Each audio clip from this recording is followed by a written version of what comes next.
If you're a fan of All My Children, there's no doubt you will remember the character Silver Kane. Now, she started out as kind of a plain and mousy lady, but boy, she became so wicked in her ways before she left the show.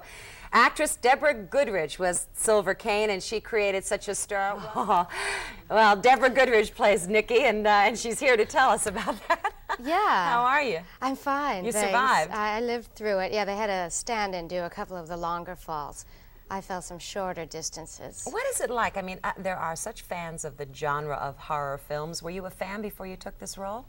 I like suspense movies. I loved a movie that the director of April Fool's Day had done called When a Stranger Calls, which was very suspenseful. And I think this film is like that in that you don't really see a lot of blood and guts, so I don't know what people expect going into the theater, but it's more suspenseful than gory. It is. That's good. And actually it's supposed to fictionally take place off Hyannis, isn't it? No, I think off the coast of Maine. Off the coast of Maine. All right, somewhere, though, in New England, right? Yes. Do you get a sense, though, of the horror of the film, or is it mostly done in special effects? Not a lot of special effects at all, really. It starts out very much as an ensemble film. It's very funny. You get a sense of who all these characters are, and then people start disappearing one by one, and you don't know why. And you don't see what happens to them. Ever?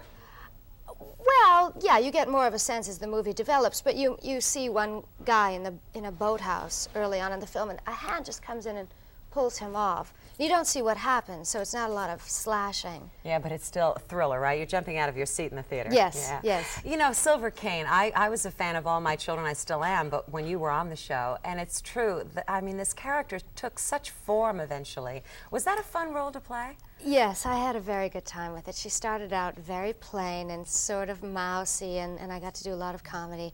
And then as she became prettier, she became nastier. So it was interesting for me, the development of it. It lasted a year, which was a nice amount of time. I wonder if people still write in and say, whatever happened to you? I don't know. I get fan mail, and people want to know what happened to the character, and you know, that they're following what's happening with me now, so it's kind of interesting. Do you think there's ever a chance you'd go back and play little cameo roles just to juice up the part? Oh, I don't know. Not right now, the way things are going for me right now, but I don't know what's going to happen in the future. No one knows that. Actors say, well, I'll never do this and I'll never do that. You never say never, do you? No. How are things going for you right now? Because, you know, I mean, everyone knows it isn't easy to move from Detroit to Hollywood and get yourself going, but it seems like your career's on its way.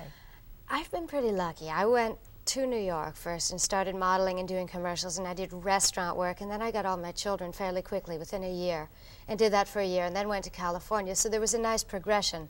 Nothing really happened overnight, but I've been luckier than a lot of people.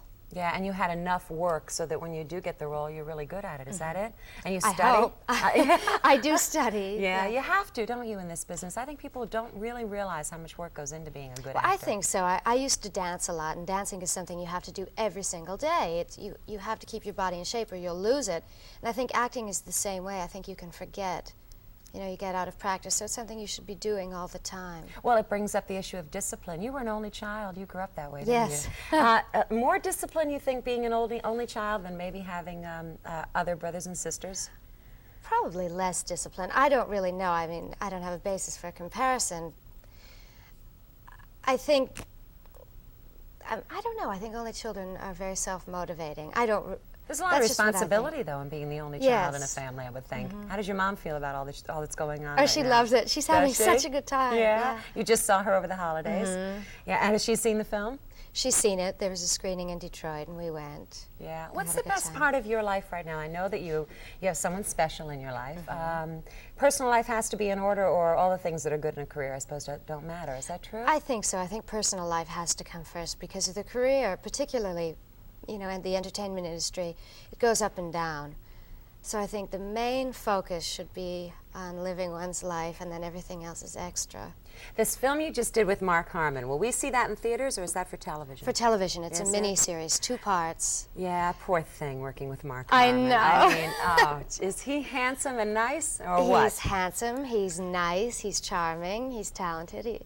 He's great to work with. He really makes everyone feel welcome, and It's a weird story. It's about Ted Bundy, who murdered a lot Yes. of women in the 70s, and he's on death row in Florida now. And Mark plays Ted, and I play this woman who follows him and marries him. It's a very strange story. You mean even after the fact, after he's convicted, you stay with him, huh? She's married to him now. She has a child with him. How about the research that goes into a woman that would do that I based on know. these accusations against this man? Well, I couldn't really talk to her. I don't know what she thinks about this project.